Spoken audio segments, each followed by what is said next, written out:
Yes, ready, start. Already, a quarter of our population lives in urban India. The proportion will rise to one third by the turn of the century and cross the halfway mark within a few decades thereafter.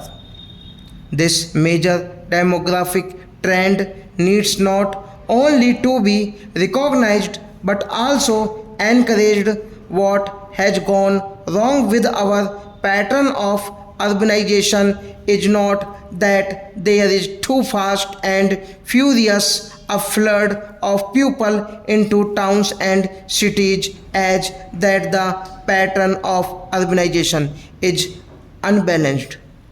It is the larger metropolitan cities that are attracting the bulk of those coming in from the rural areas. This severely strains the resources of the larger cities without conferring any real benefit on the rural areas from where the new entrants have come.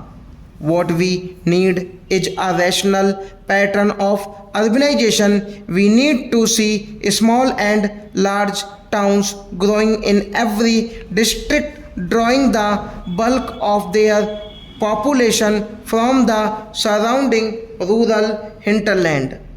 That way, the talent and enterprise of the pupil will remain to a large extent within the district.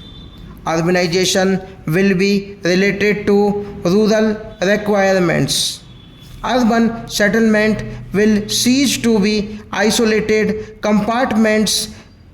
It is the compartmentalization of India into rigidly separated rural and urban settlements that has been the worst legacy of the colonial system of local self government. When 107 years ago the British introduced their system of urban local self government, the urban settlements of India had a very different role to play to the one we now envisage for them.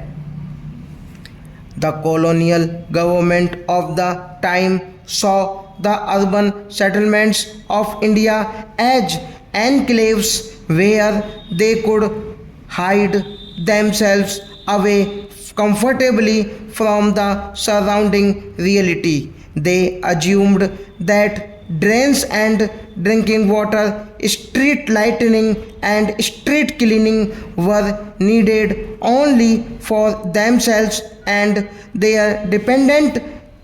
It was assumed that civic amenities were not for rural India. 5 decades into independence, the reality has changed, but the shell remains much the same.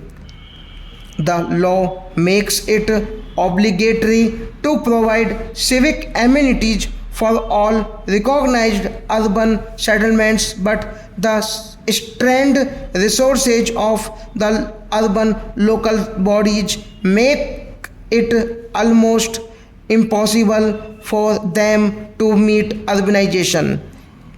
It is also these settlements that will progressively and in phases serve as the focal point for industrial growth centers. Thus, we bring together the recommendations of the National Commission on Urbanization and our scheme of growth centers. Secondly, in the colonial system of municipal administration, there was no place for development planning and no role for development activities. When Panditji introduced Panchayati Raj to fill the rural vacuum left by the colonial legacy, he envisaged the institutions of Panchayati Raj as a crucial instrument of development. Although over the years the Panchayati Raj institutions have decayed, they have remained in concept of least a prime instrument of development. In contrast, the municipal bodies have withered but assumed no development role. The development of India is not possible without planning for development in urban settlements as much as in our rural settlements. Indeed, planning at the crucial interface between the rural hinterland and the urban settlement will be the chief centers of accelerated growth. Accordingly, the first chapter of the bill we have tabled deals with settlements in transition from rural to urban, as it is such settlement constitute the single largest category of settlements beyond the rural village. The present tendency in most parts of the country is to classify such settlements as urban and take them entirely out of the purview of the rural urban interface. We propose that instead of a growth of non viable urban local bodies at this end of the spectrum, local self government in the Nagar Panchayats partake of the flavor of both rural urbanization and urban administration. This is emphasized in the very name suggested for these bodies, Nagar Panchayats, that is the simultaneous recognition of the urban character of such a settlement and its continuing link with the rural countryside. More to the point, the powers and responsibilities developed on Nagar Panchayats draw both from the rural hinterland to activity that can best be undertaken in the transitional settlement. This shall go a long way help the rural areas to get benefits of transition.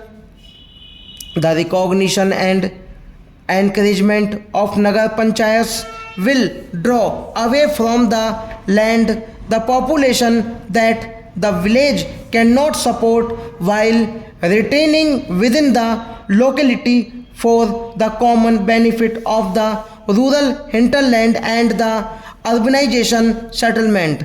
The talent and enterprise of those willing to undertake the risk and the adventure of uprooting themselves from their ancestral villages instead of being hollow symbols of a false prestige as the smaller municipalities regrettably are at present.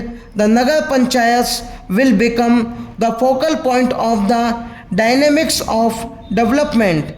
We would hope that in every district one or some of the Nagar Panchayats will grow into a town worthy of a Nagar Palika. It is by the even spread of town around the country that we will take the pressure of the metropolises stop.